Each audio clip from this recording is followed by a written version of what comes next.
Okay, ask him now.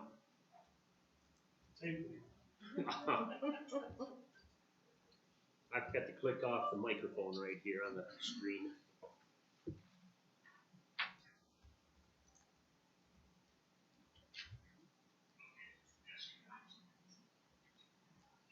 Okay. Maureen's got it. I can hear my own voice.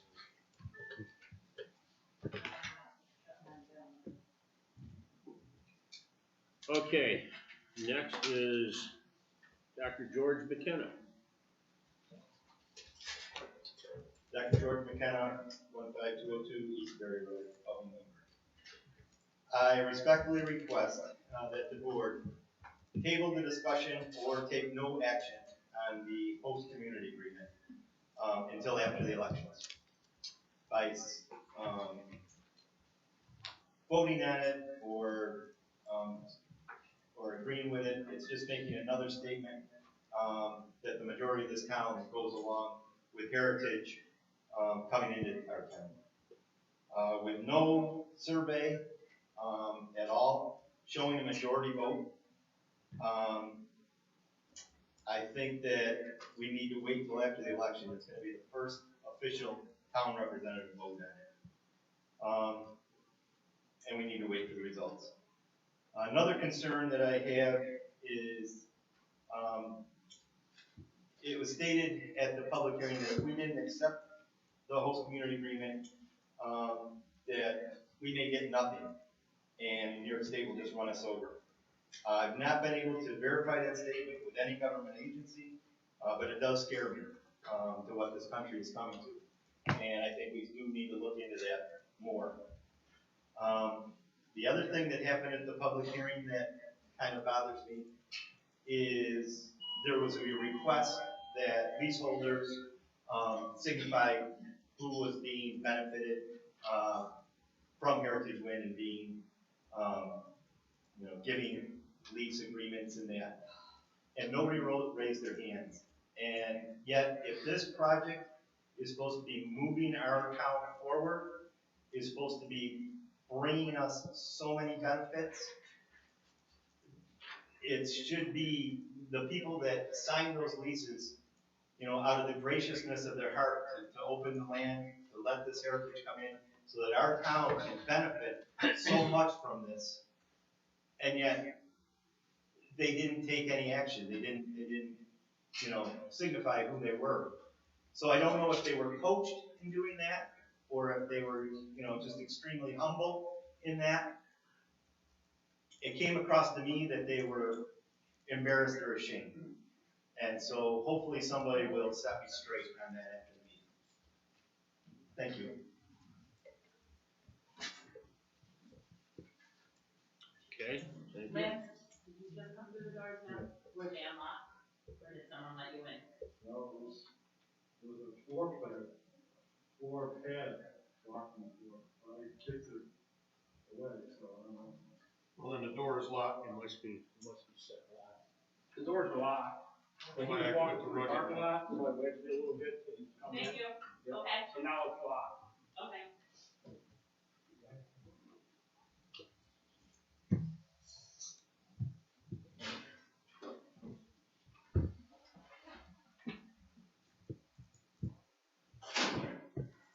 Okay. Next speaker, Ms. Iva McKenna, please. I am Iva McKenna, 15202 East Barre Road, Albion, and my concern again is to caution the board to be very thoughtful about the things that you guys are doing that are going to make dramatic changes in our community. They've already made dramatic changes, but there are things that we are just allowing, as George said, to let our government just take over. We are just saying, okay, go ahead, here you go, here's something more. You can just take over our town, and yes, you can tell us to do this, and that is concerning. And so I guess that if we can at least asked you as board members to do your due diligence, to find out, everybody, supervisor, attorney, everybody, to find out, learn what you can about what's going on. For example, in this HCA, my understanding is that there are 6 turbines that are being considered to be no longer able to be where they were wanted to be, near the Oak Orchard Wildlife Refuge. If that changes things dramatically for what our town would make, there's a lot of things. And if you don't wait for the adjudication hearing on October 27th, you could be looking back and say, ooh, we could have made a better, more informed decision after that. To at least, at a minimum, pause for thought, say, okay, that's when they're going to say, oh, are those 6 more going to be there, or are they not? And how does that affect the project? So that's my suggestion, is to at least pause, learn about it, think about it, not have it be that you look back and say, oh, I wish that we hadn't acted in haste. Okay, so that's my suggestion, is to just really thoughtfully consider. This is big stuff that you guys are doing. You know, I mean, it's going to affect everybody. And there's something that I would like for everybody to understand too. People don't understand why we feel as strongly as we do about how drastically this would change our community. We live in the country because we love the country. We love looking out and seeing Guernsey cows in our backyard, and not what we would have within just a little more than a mile of our home. 700-foot tall, almost, wind turbines. Every way we look, almost 700-foot tall fans. And you know what? No, thank you, guys. Please consider it. And it's not just for us.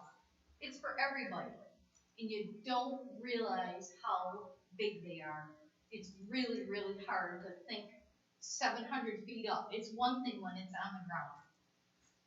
But if you go out and you look at that water tower and you think it's going to be almost 7 times as tall as that, with a big blade on it, 500-foot blade, lights on it at night, yeah, it's not what any of us want.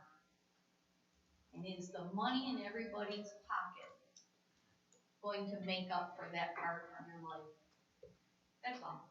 Thank you, guys. Thank you.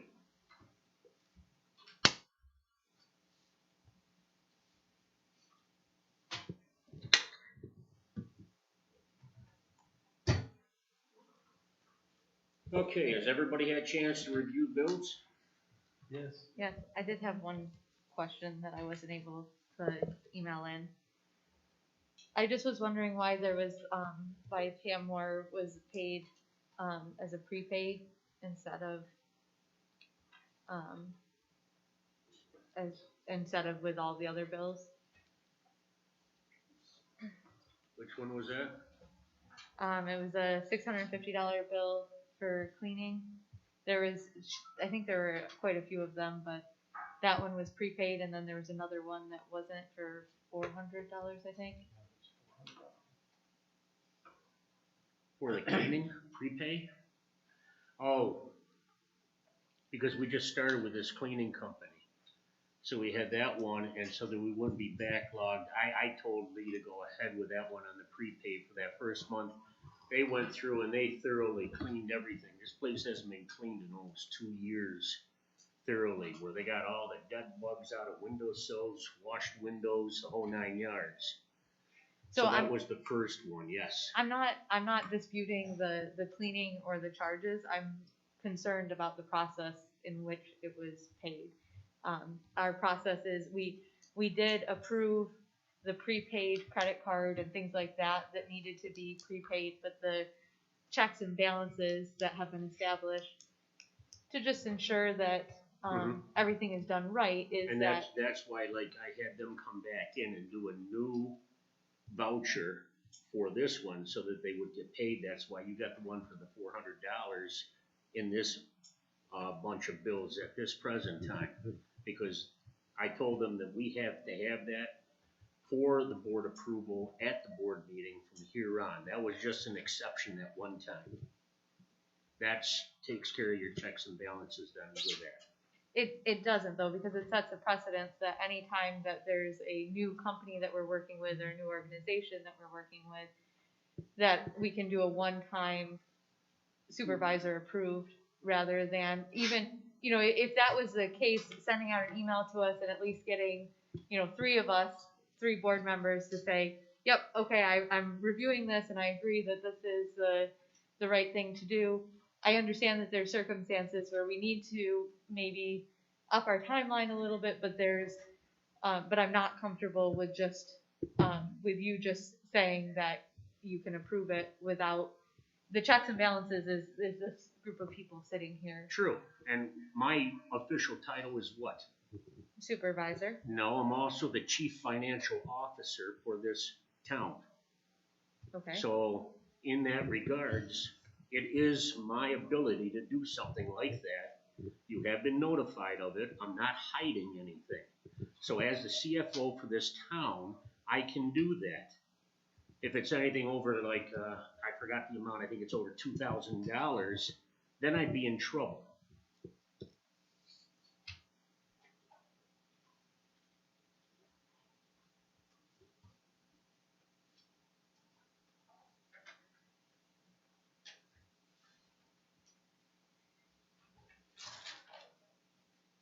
Anything else? Then I take that everything else is all set. I'll make a motion, we pay the bill. Margaret second. All in favor? Aye. Opposed? I'm gonna abstain. Carried, abstains. So carried. Everybody have a chance to review the minutes? I move the minutes as written. I'm sorry? I move the minutes as written. I'll second that.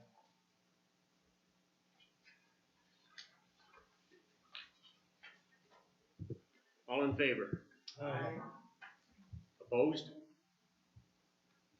So carried. Okay. Couple of announcements first, before we get going any further and I forget about them. First of all, about 3 weeks ago, I think it was, the Orleans County Chamber of Commerce announced that Mr. Lance Mark received the Lifetime Achievement Award. So I would like to congratulate him. Present him with a little gift from us. Thank you very much. For those of you who won't be there to hear my acceptance speech, I'll tell you right now, the only thing I think I've accomplished is reaching the age of 71 and a half years. And I'm very glad they didn't wait to award it to me posthumously.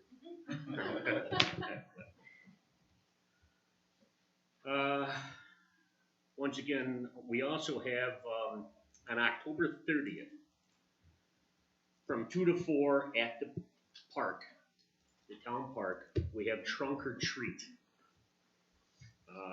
The Barre Betterment Committee has had this. They didn't have it last year, but they had it the year before. No? Last year was the first year? I didn't know because of 2020 the way it was. Okay, so this is their anniversary of having trunk or treat at the Barre Park from 2 to 4, October 30th, last Saturday of the month. We also, I received in the mail today, and I've asked Lee to post it on our website, from the Office of the Sheriff, press release. National Prescription Drug Take Back Day.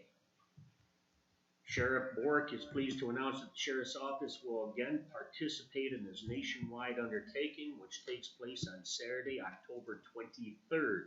That's a week from this Saturday. Between 10 a.m. and 2 p.m. This is a collaborative effort with the U.S. Department of Justice, Drug Enforcement Administration, and the Orleans County Sheriff's Office. It's a great opportunity for the public to surrender unwanted and or expired medications and sharps for safe and proper disposal. Events such as these have dramatically reduced the risk of prescription drug diversion and abuse, as well as increasing awareness of this critical public health issue. Due to the COVID-19 restrictions, the Sheriff's Office will be hosting a drive-up event. All medications and sharps will be collected from participants at their vehicle. Please wear a face covering while participating in this event. The only authorized collection site for this event will be located at the Orleans County Public Safety Building. We apologize for the inconvenience of not having additional collection locations for this event.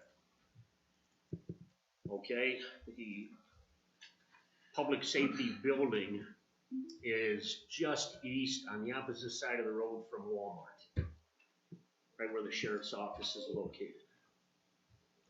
So once again, that is a week from this Saturday, October 23rd, from 10 a.m. to 2 p.m. Okay, unless I missed something, I think that's it on announcements. Okay, on to resolution on Heritage Wind HCA. All board members have received the newest copy of the HCA, redlined as well as clean. They also received, can you take it? No, I abstained. A copy of the I decommissioning. So I think I have to find it. Yeah, no.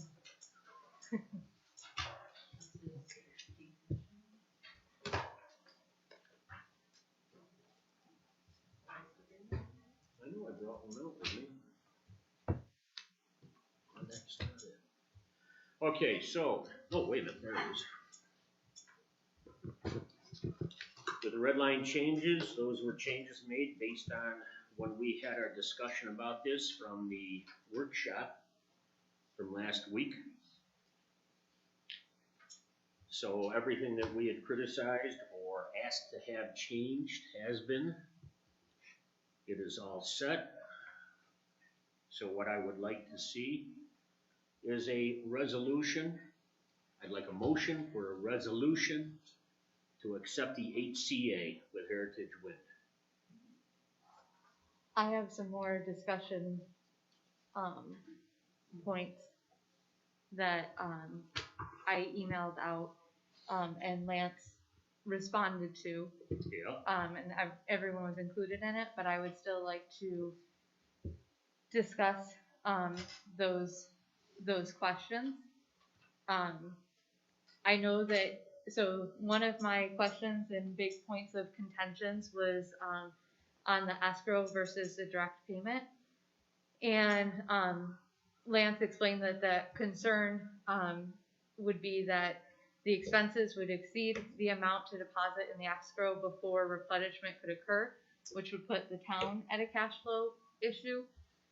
But I would still prefer to be in the situation where I know where the funds are and that where we can establish how much goes into the escrow and ensure that we have the correct amount, so that instead of it being like, there may be a time where we have that slight where they have to replenish before we can pay, and then we can request an extension, than to have the situation where another company, because we do know that Heritage Wind is not planning on keeping this project. So we have another company that we haven't dealt with that we are then putting the responsibility of paying our bills on our behalf. And I do not think that that is a wise position for us to put the town in. Paying our bills, I thought that, correct me if I'm wrong, but any bills would be sent directly to Heritage and not to us, and therefore they are responsible for making the payment. If they question it after the fact, then we go into a discussion about it, but it is Apex that is being billed directly, not the town. So then the question comes into it, which we brought up before, is that line of the reason that the town is the one that holds the purse strings is because then the town is the one that's making sure that our consultants are working on the town's best interest.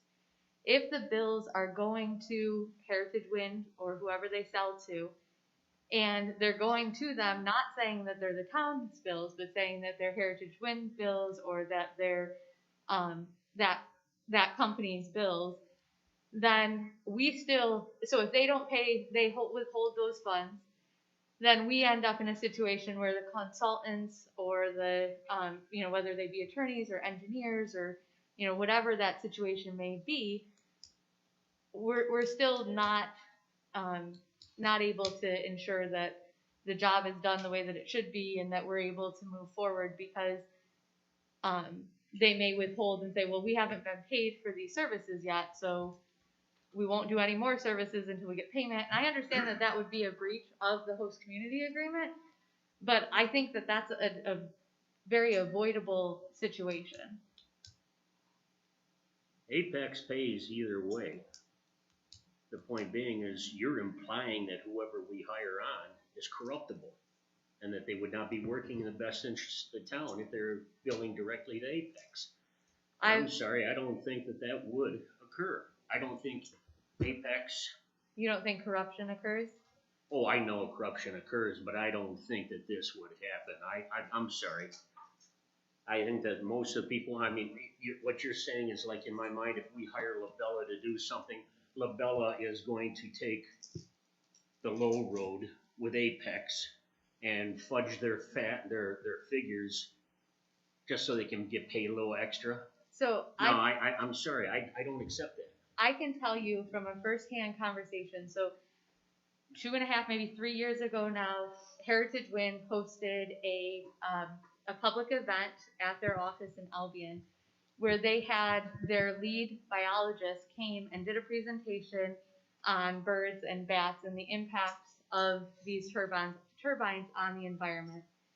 And after the discussion, because at this point their bird study had already been released and I had reviewed it, and one of the concerns that I had is that in the conclusion, when you looked at their study, all of the stop and look points were in the airport zone, and they weren't in the rest of the community. And the airport zone, you can't have turbines in that area because of the airport. There's a setback there. And when I asked the biologist, what type of an interaction did he have with this company? Did he just say, here, please go and do this study and then give us the results? And he actually stated to me that, no, we get to be a little bit more involved in that. And he stated that he helped select the stop and look points for that study.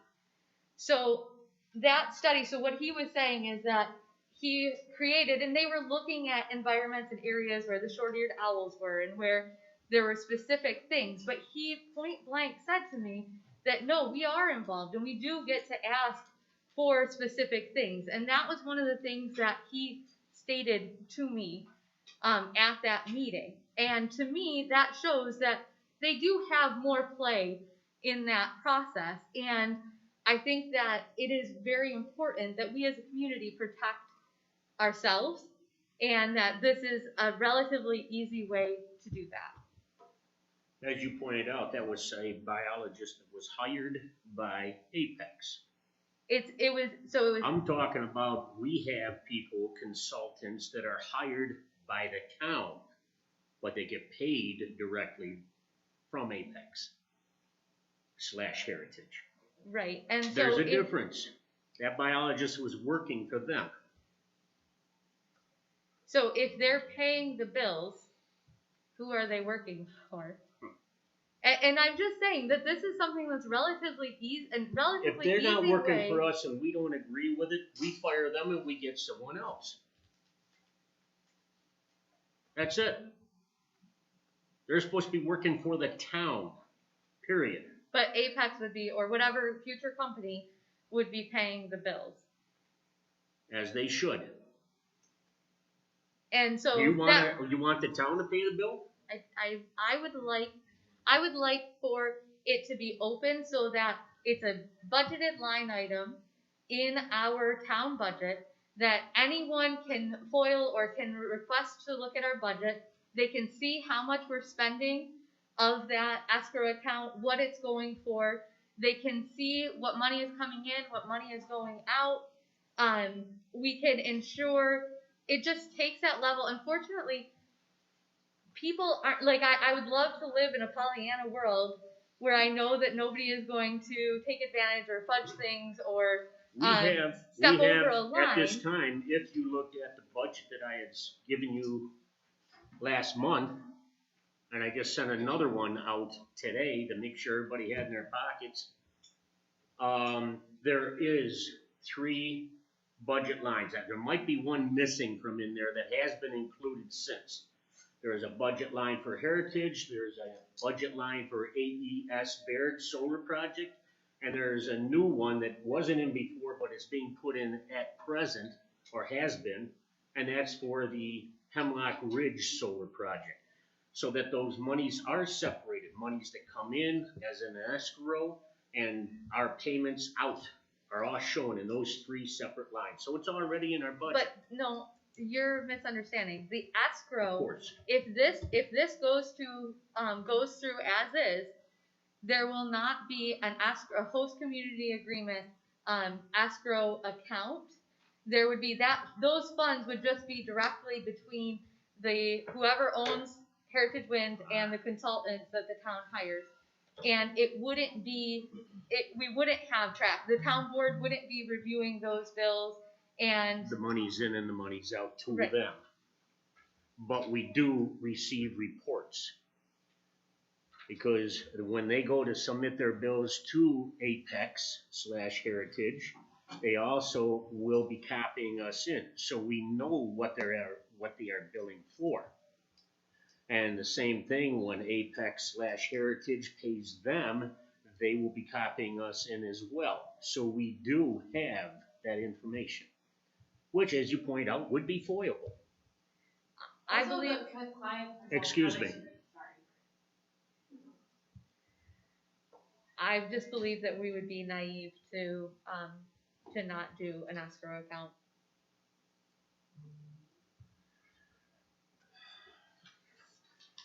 We don't know the future. We don't know who's going to own the company. We don't know what cash flow concerns they might run into. We don't know No, you don't. and if we have Nobody's that, got a crystal ball. right, and if the town holds that money up front, it puts us at less risk than allowing the company to hold on to those funds.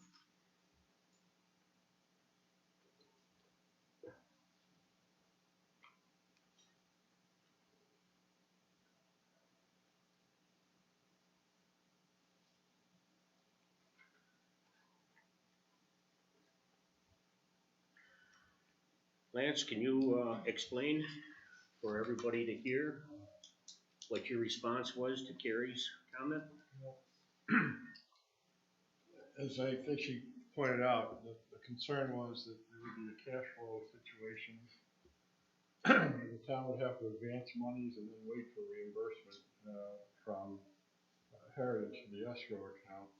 What we were trying to accomplish was to require that Heritage, when a bill was submitted, that Heritage would pay it, even if they questioned the completeness or the veracity of the billing, that they would be required to pay it and it would be reviewed after the fact, so that the town wouldn't be prejudiced, the person providing the specialized services wouldn't be prejudiced, but they would still be able to challenge it on an after the fact basis. So I thought that that would be sufficient protection for the town. And that was my rationale. Isn't it just as likely that the developer, like, couldn't we set an amount that would ensure that we don't have those cash flow concerns? Or like, you know, in all the other escrows that we've done, we've set, once the fund falls below X amount, a replenishment of X amount is provided into the escrow so that you don't run into those problems. And we've had escrows for quite a few years. Is this something that, I mean, since I've been on the board for 2 years, I don't believe that we've ever had where we've had to move escrow funds because we haven't been able to pay something. No, I'm not aware of any previous escrows that we've had, but it doesn't mean that they don't exist. I'm just not aware of them.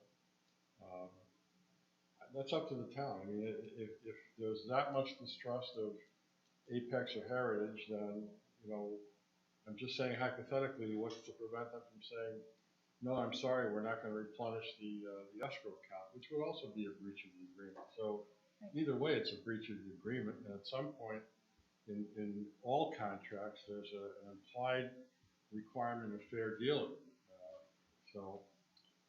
But it's up to the town board in terms of whether to go ahead as is or to require some type of an escrow. And I would just like to clarify, it's not a question of distrust of a current developer. When the developer has said point blank, they don't plan to keep this project, they do plan to sell this project. So it's a distrust of the unknown and trying to reduce the risk of the time. First of all, I'm not advocating for Heritage. I just know that if there's a change in ownership, that has to be approved by the state siting board. And I don't think the state siting board is going to willy-nilly allow someone or some entity that's undercapitalized or underfunded to step in and take over operations.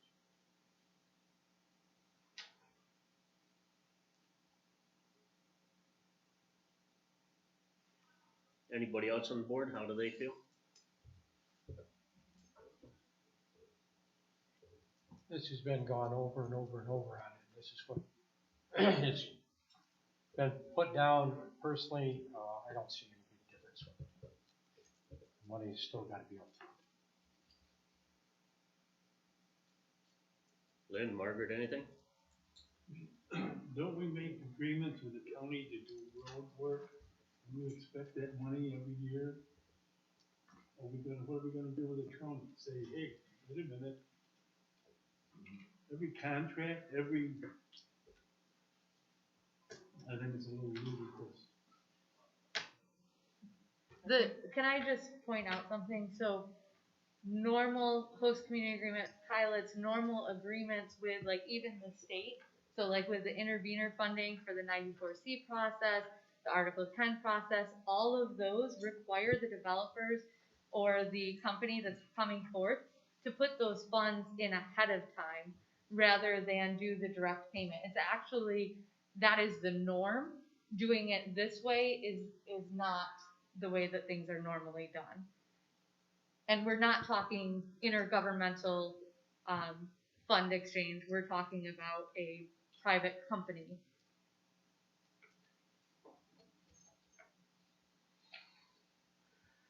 Okay, I'm gonna go back to where I was before. We've heard what Carrie had to say about that component. I do have more. There were other questions that I had on there. And I know that you guys all are rolling your eyes and maybe seeming exasperated. But I do think that this is important, and I think that it's something that shouldn't just be. But you've sent all this out to all of us. It was specifically to Lance. Lance responded to every one of your questions. Nobody else has had anything or input towards that to say otherwise or to agree in your behalf or either agree with you or against you. Okay? Right. So basically, I think we're all pretty well set on it. So you're saying that to either agree with me or against me, that nothing has been On your said statements. on my statements. So bringing them up just to discuss them or just for clarification, I don't see where that's a problem. Go But ahead. if the rest of you feel like we don't need to discuss this any farther and your minds are made up, my next thing was actually going to be, in regards to the public hearing that's occurring on October 27th. Is everyone aware of what that is, what that means, what could happen, and why waiting to agree to this host community agreement would be beneficial for us? Continue. Well, no, I'm asking. Are you guys you're familiar with it? Good. We don't need to discuss it. Everyone knows 100% what's going on, and You never know 100%, Gary, No. so don't expect out to everything 100%. And that's why last month I gave out the website and the link, everything, so that people could easily get into it. Anybody that was watching on YouTube or listening on the phone, we had it. It's on our website as well, so they could easily. I'm asking our town board members who are busy, who have other things going on just as well as all of our residents, if they are aware of, and go ahead, vote on it and approve it if that's what, but if you're not aware or informed of what's going on and why it might be wise for us to wait until after October 27th and how much money difference we're potentially talking about, that's fine. I do not see where, I know that it was brought up by one of our speakers as well, that yes, okay, if they eliminate 6 wind turbines, it will have an effect insofar as the amount of money we receive. We still get that 75% of whatever the nameplate capacity is for the remaining 27 turbines. But us holding up does not dictate that they will automatically eliminate those or keep them in. But it does change the numbers that we're talking about. It does change. So everything that has been presented. So if we hold up until afterwards and they eliminate those 6, we still go ahead and vote. Or we But could the point say, is, the money's still going to be less than what we've been talking about all along, based on 33 turbines. I don't see with the possibility of losing 6 turbines in the southwest area of town. Okay, then we will have less money coming in, not just to the town, but to the county, to the school districts. There will be less money coming in. We know that. I don't see where the difference would be. I'm sorry, I don't understand why holding up would make a difference. Because negotiation-wise, it seems like our community, we've been talking about, well, everyone's wondering, how much are we going to be receiving? We also have you reviewed the CGR report? And how much of a tax break is this actually going to be for Heritage Wind? Is this actually, there was a report that was done. I've requested it. I have not received it yet. If you've received it and it all looks good and we've reviewed it all and we know these numbers and we have this report that the county had done, but we just want to close our eyes and pass it. Let's just move forward. Have you reviewed what other communities are getting per megawatt? I have a In full New York spreadsheet. State. I have a full spreadsheet of the projects in New York State, and I emailed Are it out any to of you them last. anywhere close to what we're getting? Yes, there are some that are more than what we're getting. I don't believe that. I I just don't believe that. emailed it out. Do you want to pull it up on the screen for me? I can go Nope. through it with you. No. Or you can, again, close I'm your not eyes even going to and go there. you don't believe me, even though Go I on to your next emailed it point. out to everyone. Maple Ridge, $26,000 per megawatt. No. Yes, I can pull it up right now. There's got to be some components to that. Look into it. Then Excuse me. Okay. Maple Ridge is not getting anywhere near that. I'll guarantee it right now. I think we've talked about this so many times. It's plain boring. So how much plain of boring. a tax break are we giving to Heritage Wind by doing this? How do you say it's a tax break? A pilot and host community agreement is in place of paying taxes is a tax incentive for the company. That is the premise of a host community agreement and pilot. If we were not paying them taxes, if we were not doing this host community agreement and pilot, they would be paying full taxes like other companies and other businesses in our community. A host community agreement and pilot is a tax break for the developer. Can we go on? Okay, I was just gonna ask, Carrie, what else did you wanna bring up? Those were my main points that I wanted to discuss. I wanted to make sure that we had reviewed the CGR. I wanted to make sure that we understood what the potential outcomes of the October 27th meeting would be, and I wanted to make sure that we understood what the additional risks that we could be having as a town if we agreed to direct payments instead of the escrow. Okay, thank you. So, I'll go back again. Do I hear a motion for a resolution on accepting the Heritage Wind HCA? I'll make that motion. Do I hear a second? You do. Margaret, second. I'm gonna do an individual roll call, vote on this. Lynn, Yes. Carrie, No. Tom, Yes. Margaret, Yes. and I vote yes.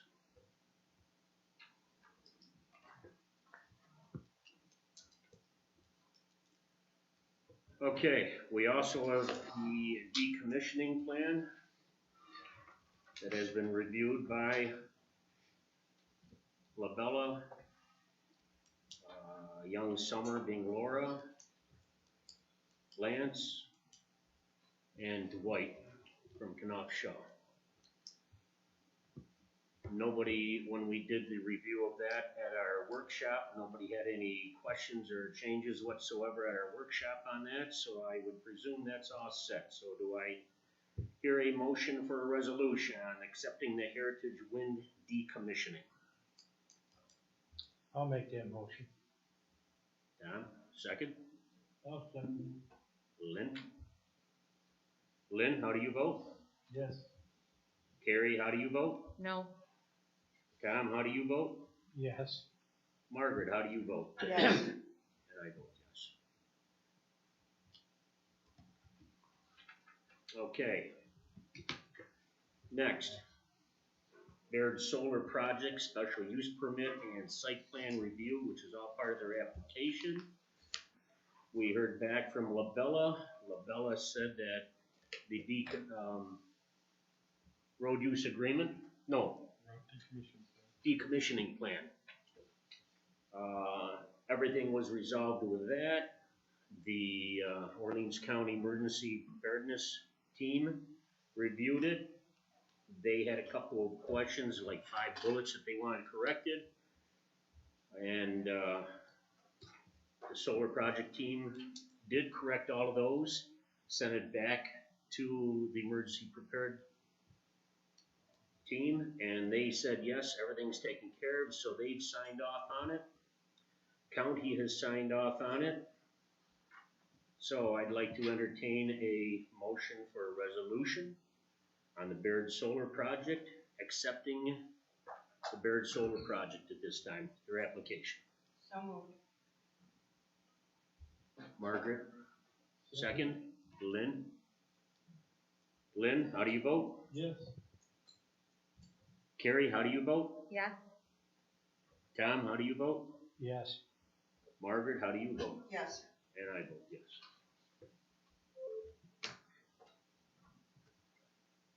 Okay, with the Hemlock Ridge Solar update, we're working on getting this rolling, starting to take a look at getting the parties together for a pilot.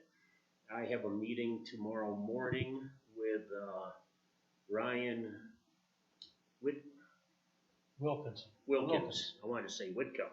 With Ryan Wilkins tomorrow morning. I have a meeting with him. He is the board member that it went from one person to another person, now it's with Ryan. So Ryan's meeting with me tomorrow morning so we can discuss this, how we're gonna work on a pilot, how the two communities can work together insofar as negotiations with the, I'm sorry, I lost my train of thought because it says device is not available. I apparently lost YouTube. Should have known.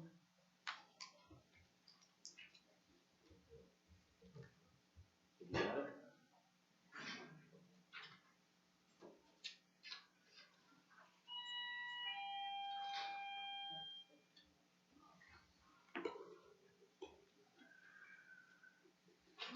The same thing that happened once before.